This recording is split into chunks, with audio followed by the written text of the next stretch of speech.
पुरावे मरताना मराव कसं तर ज्ञानेश्वर माऊलींकडून शिकावं. किती वर्ष जगले? 21 वर्ष 3 महिने 5 दिवस. बघा किती वर्ष जगले. पण त्यांची आजही आपल्याकडे आजही ज्ञानेश्वर माऊलींचं दर्शन घेतल्याशिवाय वारकरी संप्रदाय पूर्ण नाही होत. त्याच कार्य कर्माने माणूस मोठा होतो. कर्म करत राहा. तर त्या ठिकाणी त्याच्यानंतर सोपान काकांना आणि ज्ञानेश्वर माऊलींना समाधीचं घेण्यास ठरवलं. तर मुक्ताबाईचं वर्णन करताना ज्ञानेश्वर माऊली म्हणतात की माझी एक शेवटची इच्छा आहे. भरताना शेवटची इच्छा काय सांगतात ज्ञानेश्वर माऊली की मी गेल्यानंतर माझ्या मुक्ताबाईवर प्रेम कमी करू नये. काय सांगतात की मी गेल्यानंतर मुक्ताबाईवर प्रेम कमी करू नका.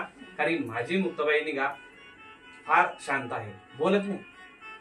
जर बोलायला लागली तर मग थांबत नाही. आणि सगळ्यांच्या आमच्याविषयी लहान असल्यामुळे आमचा जीव तिच्यामध्ये आहे. तुम्ही तिच्यावर दया करा आज सांगून ज्ञानेश्वर माऊली समाधी. सोपन काकांचं पण ते झालं. त्यानं सगळं विचारलं की तुमची काही इच्छा आहे का? त्यांनी पण ते सांगितलं की माझी जी बहीण आहे मुक्ताबाई ही फार चंचल आहे. ही फार चंचल आहे. तर तिला तुम्ही समजून घ्या. आणि महाराजांना त्या ठिकाणी जेव्हा विठ्ठलाने सांगितलं, पांडुरंगाने सांगितलं की आता आदिशक्ती मुक्ताबाई त्या ठिकाणी तापी किनारी आणि महतनगरीमध्ये जो समाधीचा काळ जोड आला, परंतु मुक्ताबाईंचं म्हणणं होतं मी कधी जाणार नाही. माझी समाधी ही मी तुमच्यामध्ये राहणार आहे. म्हणून त्या ठिकाणी काय झालं अक्षरशः त्या ठिकाणी वीज कडाडली आणि त्या ठिकाणी लुप्त झाली मुक्ताबाई.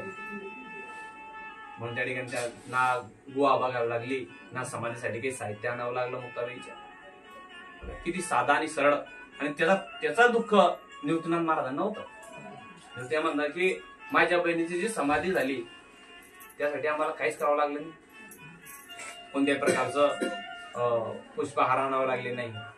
कोणत्याही प्रकारचं बोडवण करावे लागले नाही. शेवटची आंघोळ करावी लागली नाही. ना जेवण घालावं लागलं म्हणजे मुक्ताबाईला. त्यांना शेवटपर्यंत ते दुःख राहिलं.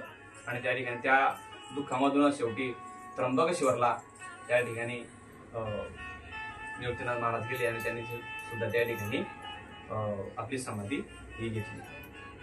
तर त्या ठिकाणी हे अभ्यास करत असताना माया